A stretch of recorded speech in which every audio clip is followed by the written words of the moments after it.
going to steal this one. Is this okay? Great. All right. I'm so happy to be here. And when I was asked to be here, I looked up what your theme was for the month.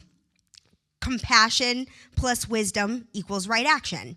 So I spent the week just allowing that affirmation, that wisdom to sort of lead me through and allow for the talk for today. And that was all going really, really well until Friday night. So Friday night, my wife knows was because she was here for all of this. Friday night, I was going to a meditation class, which is what makes this worse, the fact that I forgot this on the way to a meditation class. I was going to a meditation class, and because I was pressed for time, we stopped for dinner. And as I'm looking for a parking space, this woman runs across the street, slam on my brakes, runs across the street, and then she decides to hold the parking space that's right next to me by standing in the parking space. So I'm thinking, not only did I slow down to not hit you, but you want to prevent me from taking this parking spot. And this is in Santa Monica. I don't know if you're familiar with Santa Monica, but you get what I'm saying. Parking is not easy. It was Friday night. This was not an easy endeavor to go through. So no part of me was thinking about any compassion and wisdom in that moment. And so as this woman is standing in front of my car, I'm from Chicago. You don't get to just stand in front of my car and hold a spot. And so I didn't do anything to her, but I definitely didn't back down either. So she's holding her own, and I'm keeping my reverse lights on, and I'm not moving either. Both of us are essentially at a standstill. She yells out, "I'm saving the parking spot." And I just yell, "Move," like just really aggressive in this moment.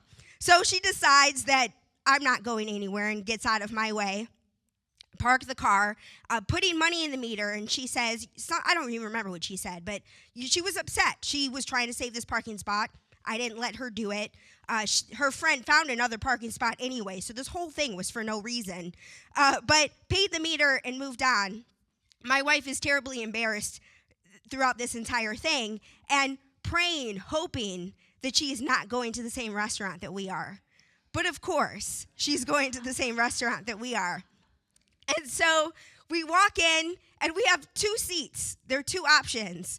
There's the one next to her, or the one by the door, which they said, this is really drafty. It's a terrible seat. And my wife says, I'm not going to sit next to this woman who you just did this to on the street.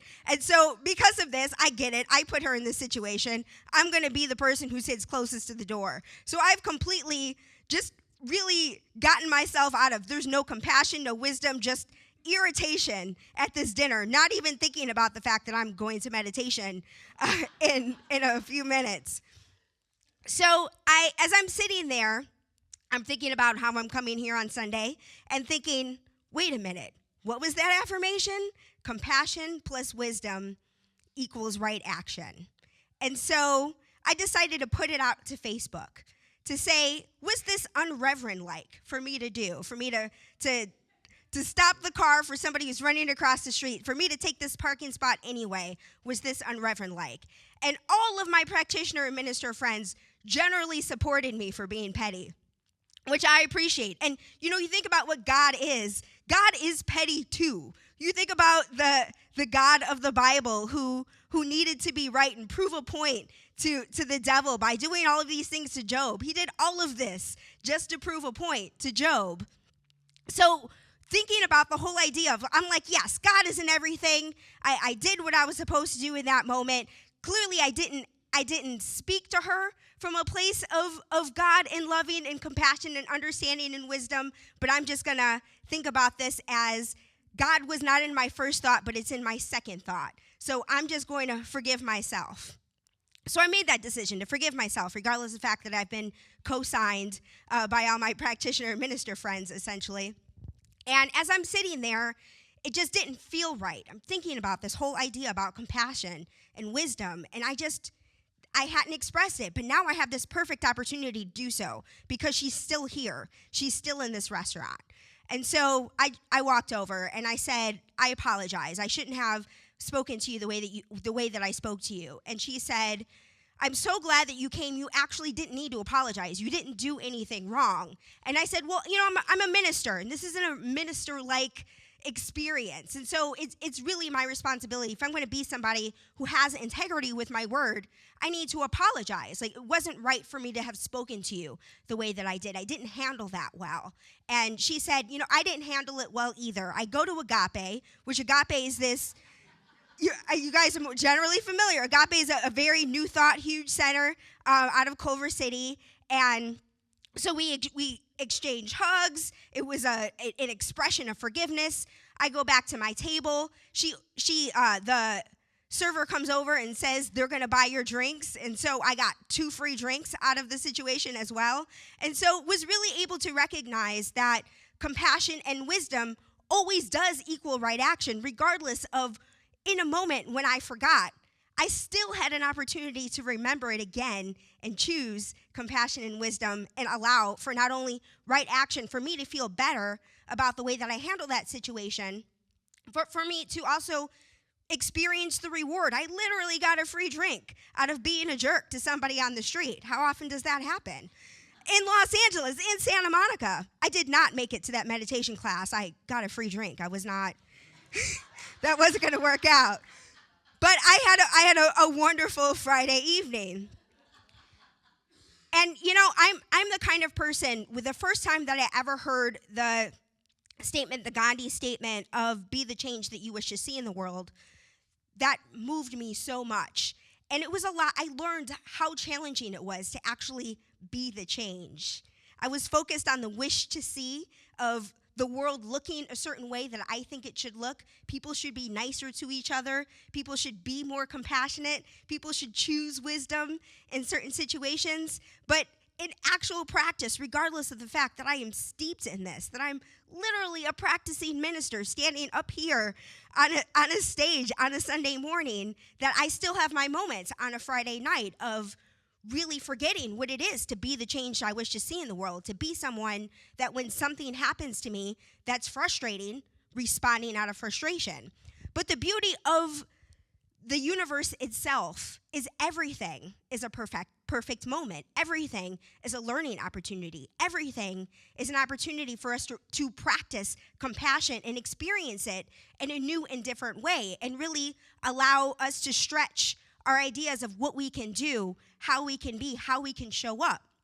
And so for me, it's really important to me, for me to be the change I wish to see in the world, is to be somebody that comes from a place of love and acceptance in all moments, whether it's somebody frustrating me on the street or people who have opinions that are different than mine, people who vote differently than I vote, people who I believe are doing things that are against my best interest.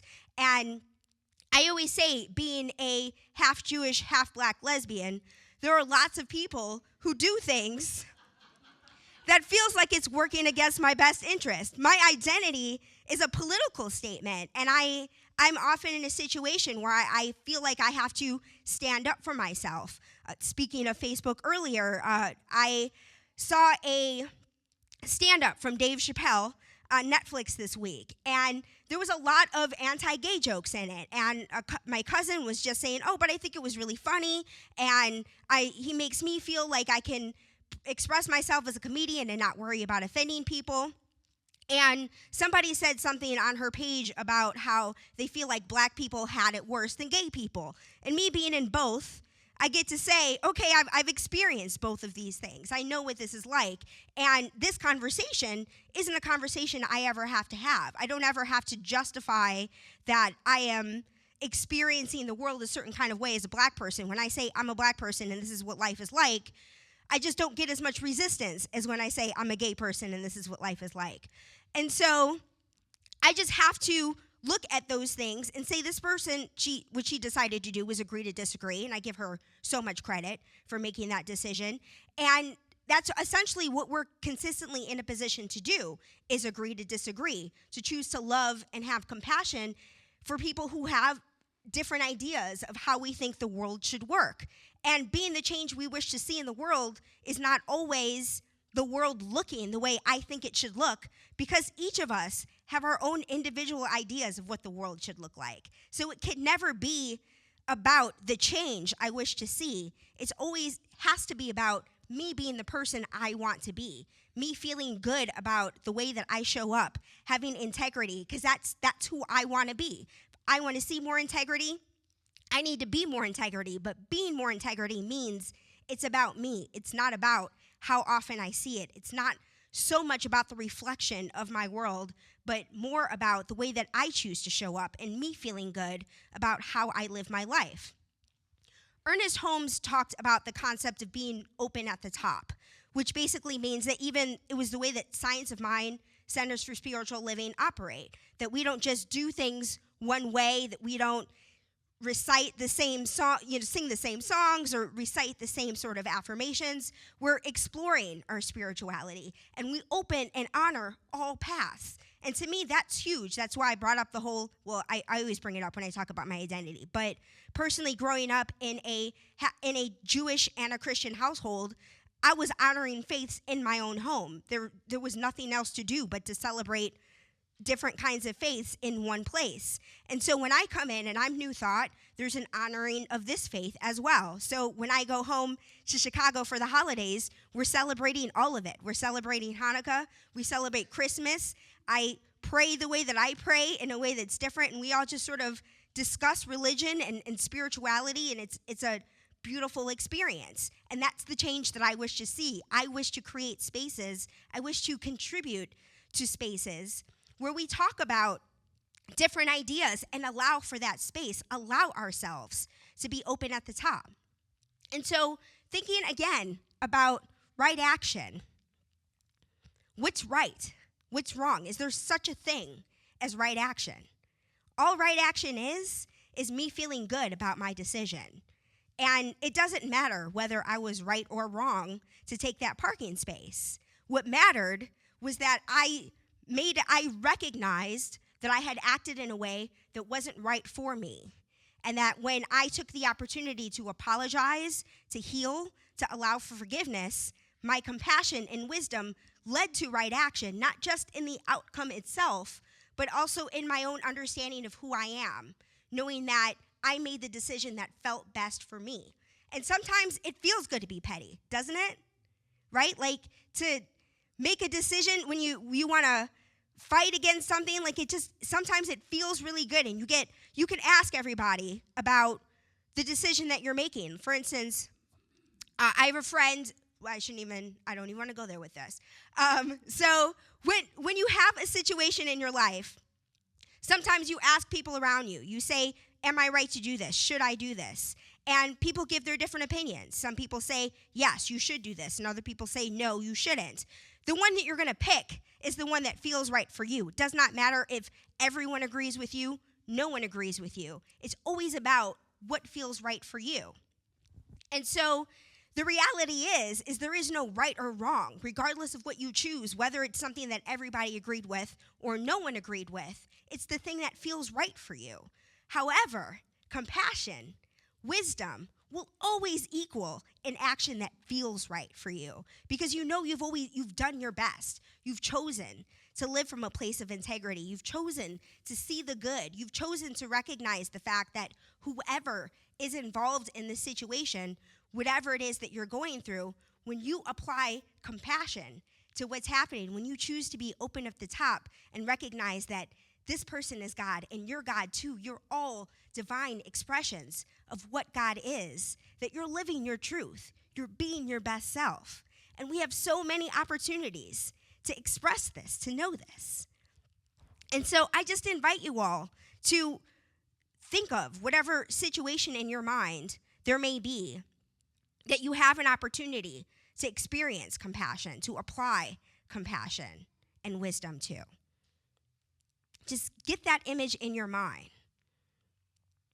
And then feel that level of compassion towards that person, towards that situation. Experience that love.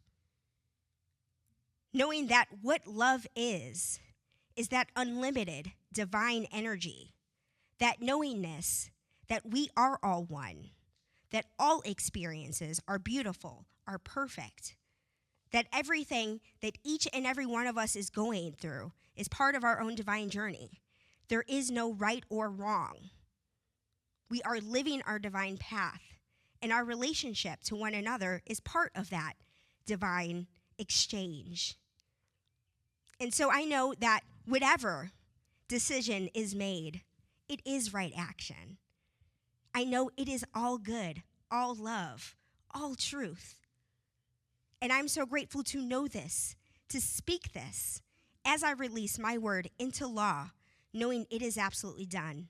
Together we all say, and so it is. Thank you. Namaste.